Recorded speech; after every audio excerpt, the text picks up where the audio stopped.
of our students who are planning to be teachers have not had experiences in diverse settings. And so it's part of our role as teacher educators to empower them, to put them in those settings so that they have experiences. The clinical model provides our students the gift of time. The idea that instead of being asked to go into a classroom and become as a brand new teacher, the clinical model allows our students to kind of grow into the position. They start by observing and move into really getting to know the students on a personal level. It's so important to get the students into that clinical setting and into a real school with wonderfully diverse populations where they have to kind of re-examine their preconceived notions a lot of times. And so those uncomfortable conversations need to happen early in one's development, and then you can start talking about culturally relevant pedagogy. They take that pedagogy into the classroom, work with students, come back, we talk, debrief, and kind of that cycle of being able to continually learn more.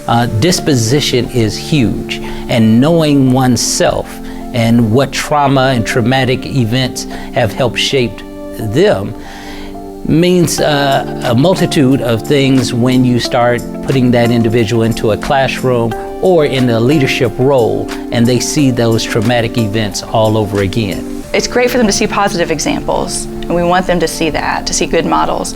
But it's also really important that they see those, we don't really want them to see non-examples, but they're gonna see non-examples. And that kind of lights a fire a lot of times in our students to see, I see some of these injustices that are happening in classrooms, and now I'm going to be one of those change agents to go in and help make change.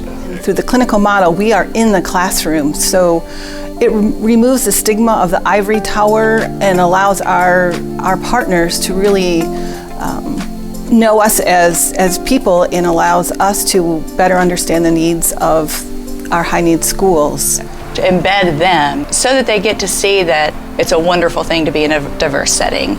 Each school district is a little different, and so the individual has to first learn the culture of that school district.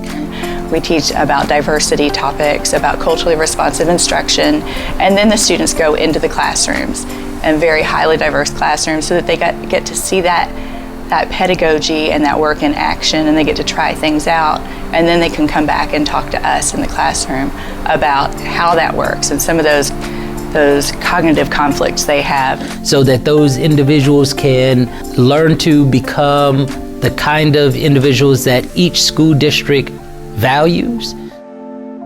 Our goal is to kind of build simultaneous renewal, where we meet very often with our partners and find out what are their greatest needs, so that our students are more than extra people in the classroom, but they are really considered teachers in our school. And so as the school districts start to unpack what their expectations are, the candidate learns from that school district what is appropriate, what isn't appropriate, what's appreciated most of all. In addition, as educator preparation programs, we can hone in on what's most important for us and find that important balance of what do the schools need, what do the educator preparation programs need, so that we can combine those to really support all of our learners, and most importantly, support our students in the classrooms. We have so much work to do, so many challenges in our society right now that really require progress to be made. And one of those places where we can make the most impact is our classroom teachers, bringing in those culturally responsive practices, building up the wonderful resources of our students in our classrooms, and building upon their experiences and empowering our students so that they can go out and be change agents.